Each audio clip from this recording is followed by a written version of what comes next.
Comme n'importe quel langage de programmation, PHP vous permet donc d'utiliser des variables pour stocker des informations. On parle d'affecter une valeur à une variable.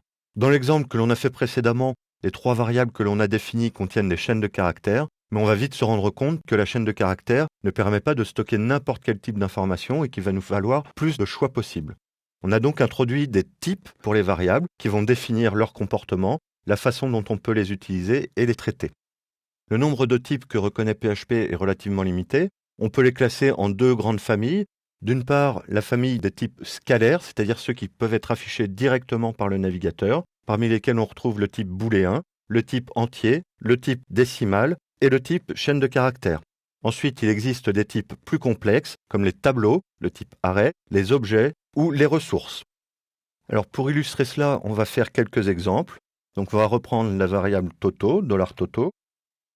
On va lui affecter la valeur 1 pour un entier, afficher ce résultat, lui affecter ensuite la valeur 1,5 pour un nombre décimal, encore une fois afficher le résultat, lui affecter encore une autre valeur, bonjour,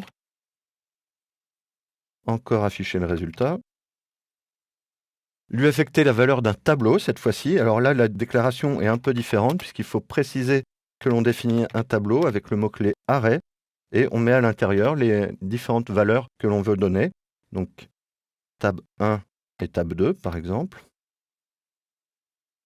Et on va faire echo $toto. Alors pour le moment, on n'aborde pas encore la notion d'objet et encore moins la notion de ressources. On parlera des objets un petit peu plus tard. Quant aux ressources, on abordera cette notion-là quand on verra les bases de données.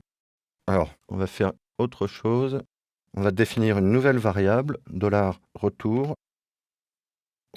qui est égal, et on va mettre un saut de ligne, balise BR, pour pouvoir distinguer les résultats. Et donc là, entre chaque ligne, on va rajouter un echo $retour. Et donc là, si on affiche le résultat, on voit bien que Toto prend simultanément la valeur 1, 1,5, bonjour. Et là, array n'est pas un type simple que l'on peut transcrire facilement en chaîne de caractères. Donc PHP se contente d'écrire array. Pour obtenir une valeur particulière, on va utiliser alerte Toto 0. Et là, on obtient bien la valeur qui est à l'indice 0 de la déclaration du tableau.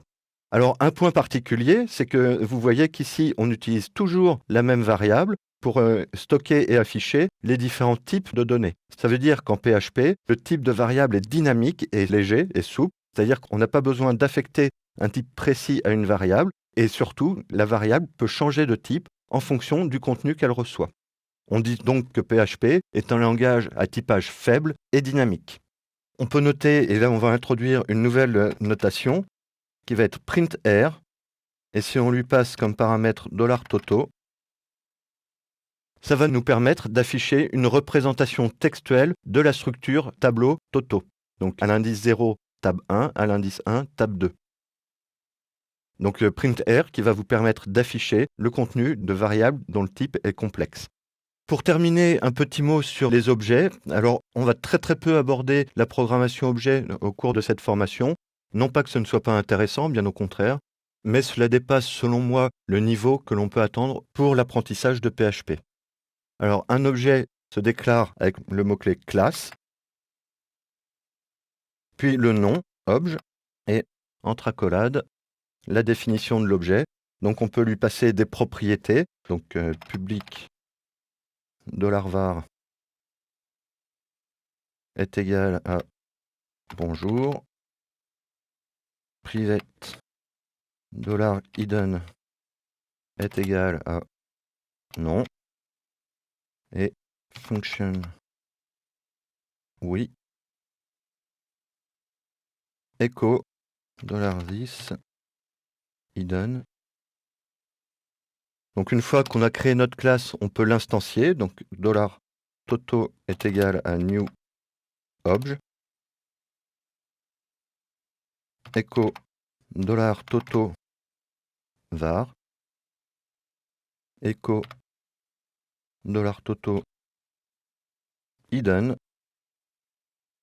et $Toto. Oui.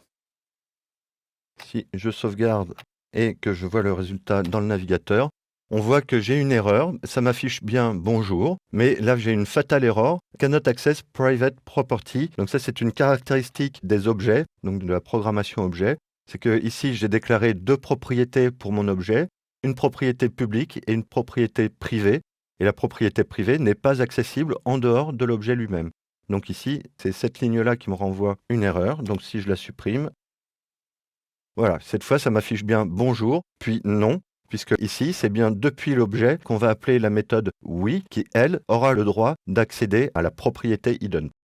Donc vous voyez que dans la programmation objet, il y a des notions un peu plus complexes qui rentrent en jeu, comme la visibilité des variables, et donc c'est pour ça que je considère qu'il est préférable de ne pas aborder dans le cadre d'un apprentissage la programmation objet, bien que ce soit un aspect très important des dernières versions de PHP et surtout de son évolution pour le futur.